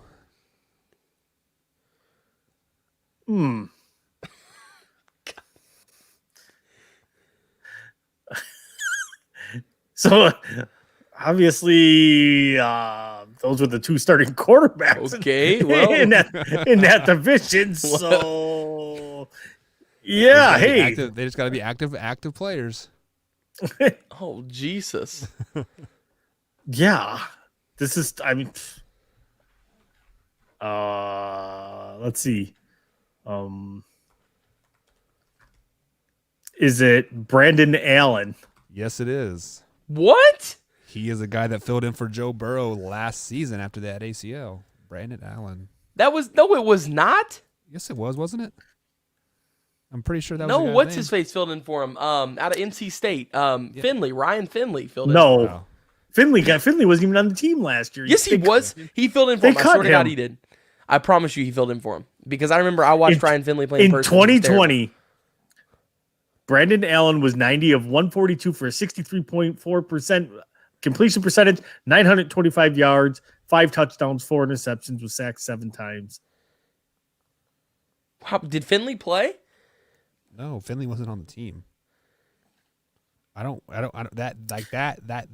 know is he was not- on the. He had to have been on the team. I don't think they were. So Tori, you were 3-0 on the night. You get 3 minutes to Get- gloat. Get the broom out. So Get the broom out, Jesus. get the broom out. Just My again, neck here. I said it at the beginning of the show. Just winning runs through these veins. Straight blue blood in these veins. All I do is win. I don't know how to lose. Call me Trevor Lawrence, baby, because all I do is know how to win. But unlike Trevor Lawrence, I will know how to bounce back from any time I do lose at anything. And one day, Wyatt may, just maybe, will have as much sports knowledge as I do.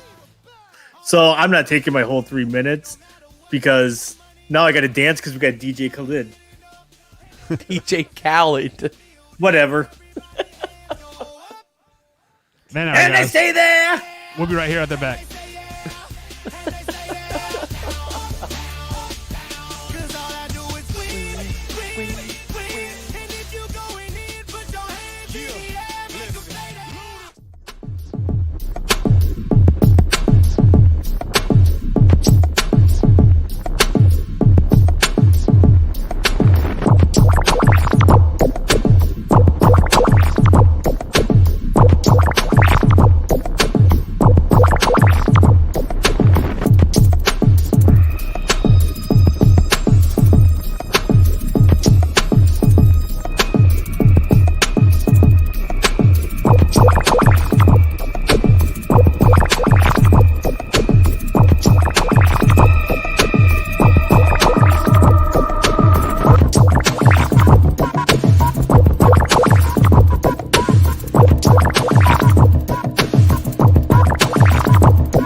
Introducing Drum Major Brian Long and Assistant Drum Major Sharon Worcester and Amanda Jolly with our award-winning Wildcat feature twirler Katie. And welcome back to the Man Hour, guys. Michael Buckheim along with Tori Anderson and the Wyatt Williams tonight at Man Hour _Tori, at Man Hour _TWW, where you can find them on Twitter. You can find me on Man Hour _Buck as well.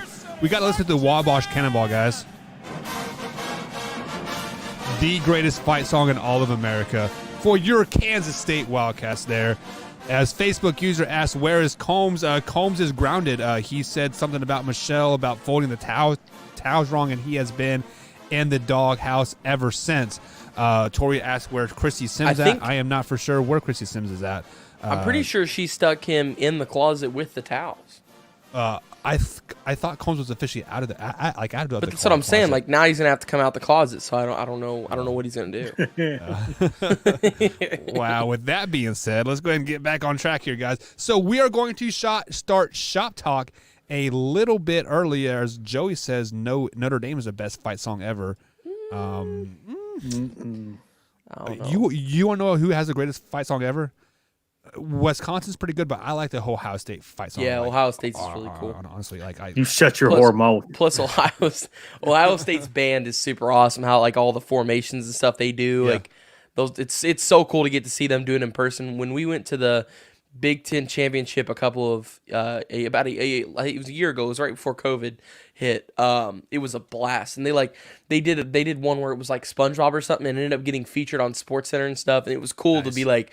I watched that happen live, and then it happened on sports. It was just cool, but yeah. Yeah, that is actually really cool. So for the after show, guys, I'll have to show you the Kansas State marching band one where they played Kansas, which is our arch rival there, and they did a Star Wars theme one, and the starship did not look like a starship. It looked like a toy, let's just say that, and it went into the Jayhawk mouth. So I will show you guys that during the after show, because it probably not a little bit of probably should be shown here. But guys, the phone lines are open 812-406-8384. We are opening the lines for Shop Talk a little early tonight. So if you want to call into the show, feel free, but there are some rules here. You have to have your question ready for the guys here, myself, Tori, or Wyatt. You can ask us a question. We will give you our answer on the whole situation, and then you have a chance to rebuttal. However, this is not an open forum discussion here, so you'll get a chance to rebuttal if there's an opportunity to. And then we'll have to open the phone lines up for somebody else. We do have our first caller of the night here, so let's go ahead and bring the caller online. Caller, what is your name?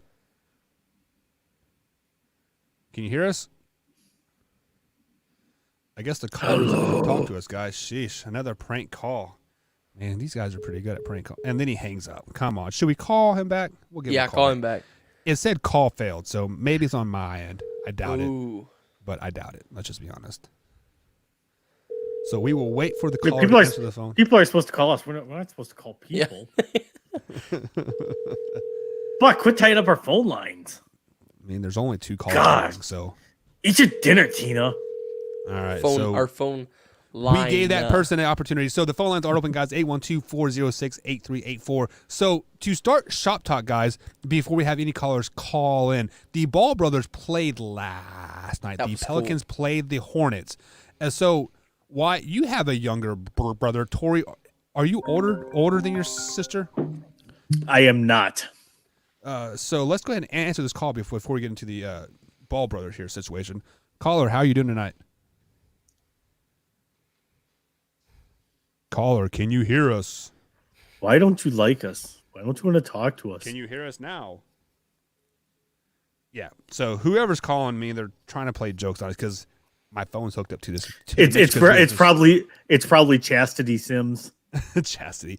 We don't have no chastity belt here. So how would you feel if you were playing your brother in the NBA and your younger brother beat you? I wouldn't be cool with it. I'm a very, very, very competitive person. So when it comes to me and Leroy playing sports, I get very serious about it. A lot of pride goes into it, of course, because my brother was never big into sports. So anytime we play in sports, I have to, of course, establish my dominance amongst the two of us. So, like I said, I am very competitive as it is when we play sports. If we go to the park, which it's funny because we go to the park every Saturday night in our area and play basketball at the Romeo Langford courts. And if you know me, I'm not a big like trash talker or anything, but like once we get on the court, all that is out. Like I am the biggest trash talker on the floor. I am the person that will be clapping at you if I hit a shot the whole way up the floor. I talk the whole game. It's my favorite thing to do. So, yeah, I do that a lot with Jackson, quite a bit with Leroy. I don't know. My sister and I never really played sports. Like my sister, I was the athlete, and my sister was like the cheerleader. So we didn't really do that, but it was straight well, when it was called WWF, now it's WWE, but it was pretty much straight knockdown brawl. We usually just beat the living shit out of each other. So it wasn't really sports. It was straight WWF moves. Like there was pile drivers, suplexes, you name it. How I didn't break my neck, I don't know, because I literally took a pile driver when I was younger. Like my sister like rammed my head into, like we were on our neighbor's porch and I got driven straight into that thing. Yeah, my favorite thing to do in trash talking is whenever I'm playing basketball, I'll come up to the court and I'll ask what the score is.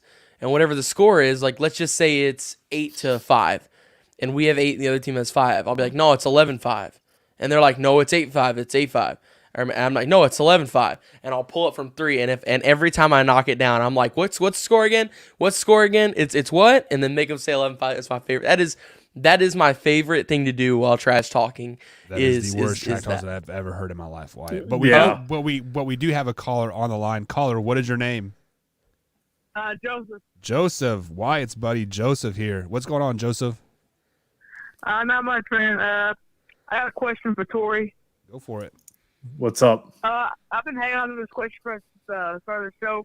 What is your problem with Tim Tebow and Jordy Nelson? Oh, shots fired. I'm dying. One, Tim Tebow is a terrible quarterback. He would never belonged in the NFL. Oh He was God. awful. Quarterback.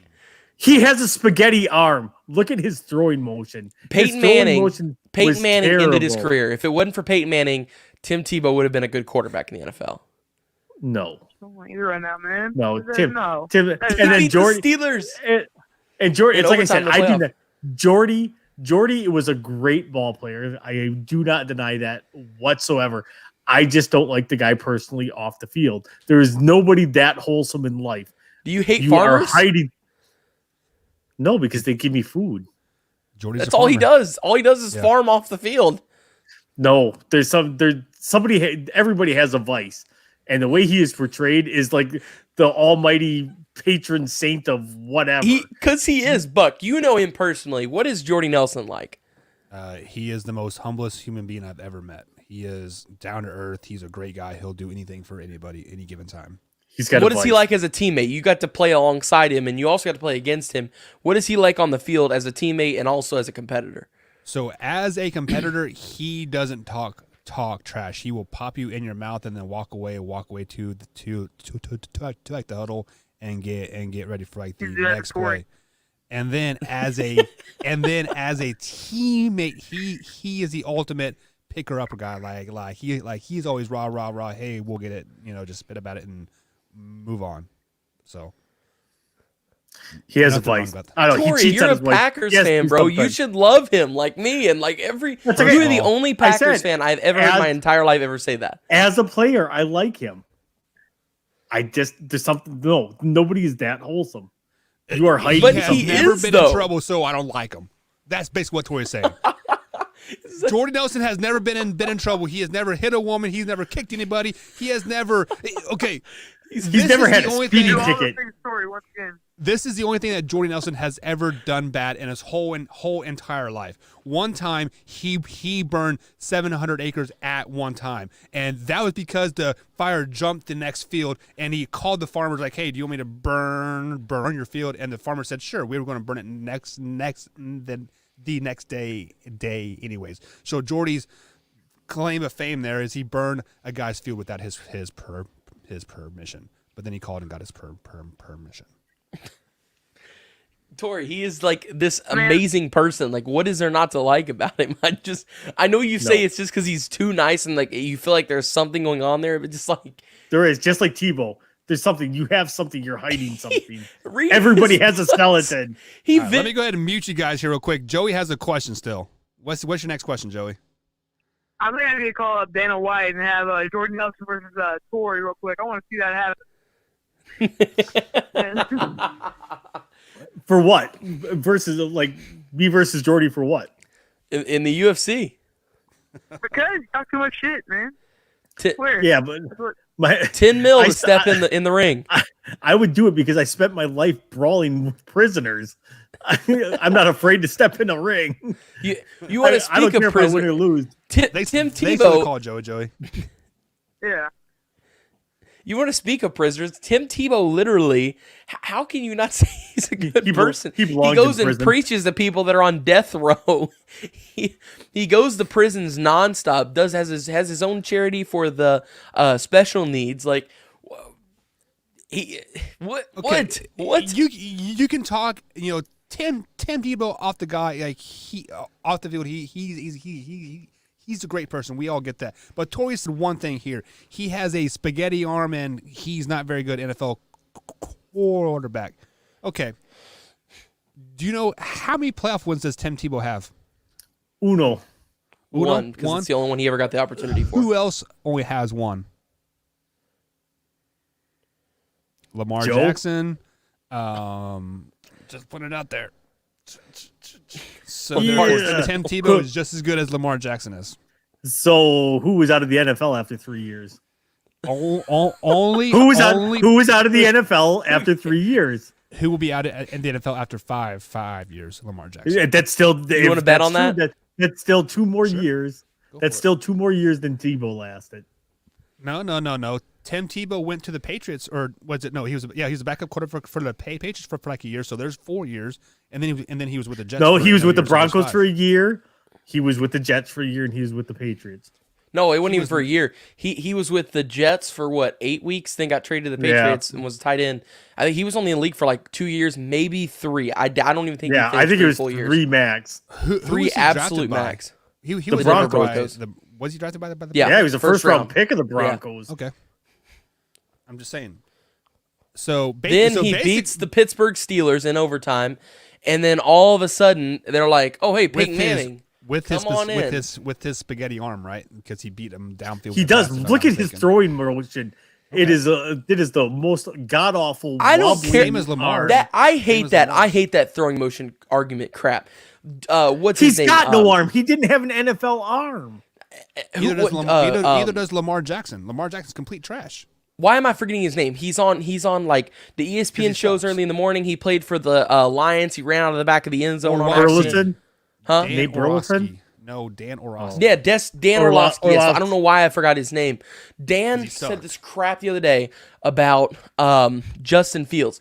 He was like, well, if you look at all the quarterbacks throwing motions, they're all candy canes except for Justin Fields. Justin Fields is a candy cane with a little twirl on the front of it. And that's why he won't be a successful quarterback in the NFL. I'm like, throwing motion does not matter. If you get the Yes, it pass there, does. that's what matters. No. If you get the pass there, that's what I care about. I Okay, don't care so if you. I don't the care if thing you is, throw if like you have- this, or if you. I don't care if you throw it backwards. If you get the pass there, I don't care how you throw it. No, Okay? because if your throwing motion is off, you are going to get smoked because you're cutting time off of your release. That's why they want somebody with a quick release. And the way that he winds up was not good, and the fact that he didn't have a strong arm. if the pass you- gets there, that's all that Wyatt matters. If Williams it's level. caught, if it's a completion, that is all that matters to me. That is all I care about. Now, if it's causing him to throw picks, if he's getting sacked because he's taking too long with the throwing motion, I get that. But if the pass is getting there, and the passes were getting there for Tim Tebow. Tim Tebow's pass, that was a great play that they had drawn up where they beat Tebow the was Steelers. trash as a quarterback. What? He was not a good He quarterback. was a good quarterback. No, he wasn't. In college, had- he was. He Not got a in the playoff NFL. win before Lamar Jackson in his NFL career. But again, Tebow Stop it, Tebow only lasted 3 years in the league. It doesn't matter. He still had a playoff win before Lamar Jackson in the NFL. Oh my God. So therefore, Okay, that's great. So- Okay, that's great because he played before Lamar was in the league. Yeah, so that's great. No. I'm I'm Buck, not did you talking also about know that year Babe one, I'm Ruth talking had a about careers. playoff win in a World Series pennant before the Cubs did? I'm not talking about years. I'm talking about years as a career. So his first year, he was a playoff winning quarterback. Oh, okay. And he was trash. That's what I meant. Tim Tebow is trash. Drew wants to come out and say the last time Tim Tebow played was 2011. You are correct, but he has been playing Major League Baseball since 2017. Oh, he's kept up right? with his body. He's still Yeah, in great yeah. shape. So, I mean, if he was simply just sitting at the desk talking, I would give you that argument, Drew. But he's been in the Yankees farm system since 2017, right? I mean, he's No, been earlier there than for- that. Yeah. He went sign with them immediately. Like He was 2013. So it was 6 years ago because he was 27 when he signed with them, Yeah. and he's 33 now. So 2016 he signed with them. So But he was I an don't- SEC analyst for a couple years. Yeah, right? for a couple years afterward. I don't necessarily think that Tim Tebow is even being brought in to be a player. I mean, of course he is, but I don't think that's his. I think his main point is to be a leader. I think that's why Urban Meyer's bringing him in. I think because his pregame speeches have you ready to jump through a brick wall. Hang on. In college, maybe.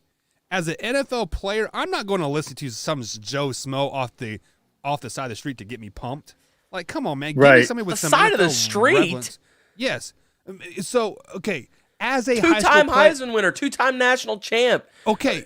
first-round draft pick. I will give you that if he was going to go to Florida and like be a rah coach, but this He's is fun to play. this is where I got to defer to Torrey. He only had 3 years in the NFL. Yes, he does have a playoff win, but it is not like he has some Hall of Fame career.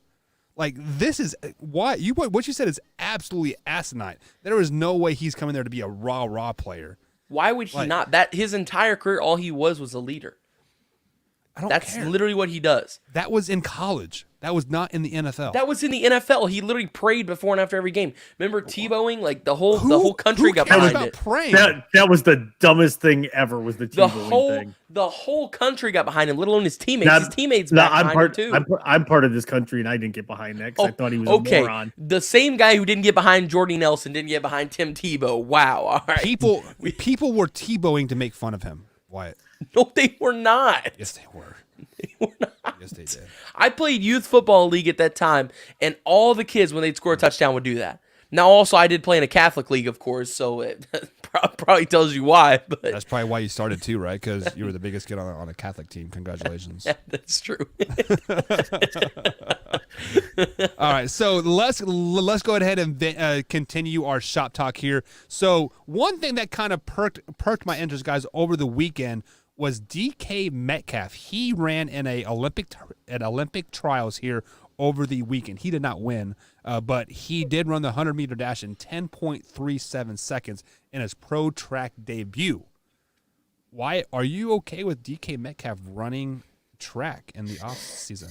Yeah, absolutely. I mean, it's his life. He does what he wants. Here's the deal. He was in that race, too. Did you guys watch it? If they were racing a 40-meter dash, he wouldn't have finished dead last. He would have finished probably middle of the pack, fight fourth. Hang on. Wyatt, mute. Time out. Torrey, if the Atlanta Falcons only played 3 quarters in the NFL season, they would have been Super Bowl champions. That's not They'd what have I'm been Super Bowl saying. champions and undefeated. That's exactly what you just said, Wyatt. Come on, man. That's not what I mean. I'm guys, just if saying- he only run a 40-meter dash, he would have been first place. No, not 40 meter. I said 40-yard dash, what they run in football. If they would have all timed their 40s, he would have been middle of the pack. He would have been right in the middle. Okay. And if it would have been a 60-meter run, he only lost it around the 70-meter section of the track, and he didn't really even lose it. He ran with the pack the whole time. Why? He Is it a 100-meter race? Yes. So if it was a 70-meter race, that would be a 3-quarter team, right? So the Atlanta You know Falcons. how much he weighs? I don't care how much he Compared to them? he weighs. He held his it doesn't own. matter. Are you not impressed that he held his own in that race? I am impressed that he didn't get hurt. If he would have tore his Achilles, Oh my God. tore his hamstring, his NFL career would have been over. Look at what's he would have happening been- with Juwan James right now with Denver. Yeah, off-season, off-season injury here, his NFL career's over. Okay, I'll play that card too. Look what happened to Bo Jackson. He was pretty good. Look what happened to Deion Sanders. He was pretty good. That was an NFL injury, though, that happened to Bo Jackson. Right. He got a hip pointer. They thought it was a hip pointer in a playoff game against the Buffalo Bills, and he broke his hip. You all are seriously right now hating on DK Metcalf for running in that race. What? I'm not hating. Awesome. I'm not hating now. I'm just being factual about it. What I am hating I on think it's is impressive what he did. Right. It is very impressive. A 240-pound guy running 10 seconds and a 110 yard. Very, very impressive. But is he or is he not getting paid millions of dollars to catch the ball for the Seattle Seahawks? Yes or yes, Wyatt? Fact or crap? Yes, he Fact? is. Okay. Fact. So also facts that if he would have got injured in a non-football activity off of Seattle Seahawks facility, he would have lost his NFL contract and would have probably never played in the NFL again. Fact or crap? Crap. Really? If I was the Green Bay Packers and he pulls a hamstring and the Seahawks cut him for that, for pulling a hamstring, I hope the Packers pick him up. I would love to have DK Metcalf and Devontae Adams in a year after his hamstring heals or a torn ACL. I'll take a torn ACL DK Metcalf any day of the week. Absolutely. Tori, who was the Pittsburgh Steelers quarterback that got in a motorcycle accident and lost his NFL career? No, Roethlisberger got into a motorcycle accident, but he didn't was that lose his Roethlisberger? career. It was Roethlisberger that got into the wreck. Yeah, but I think you're thinking of Jason Williams from the Chicago Bulls. Maybe, yeah, that made us something. He won Rookie of the Year or whatever, and then went and bought a sport bike, wrecked it, and there went his career. He lost everything, all because he decided he wanted to and it was right in his contract, no motorcycles. And he lost everything overnight because he decided to buy a motorcycle and be stupid. $25 million a year he was looking at. You want to know you want to know something else that is in NFL contracts as well? Patrick Mahomes was playing basketball. Oh, that was crazy. But it is in the NFL contract. I'm paying you millions of dollars to perform on the football field. If you get hurt jacking around running stupid ass track, come on, man.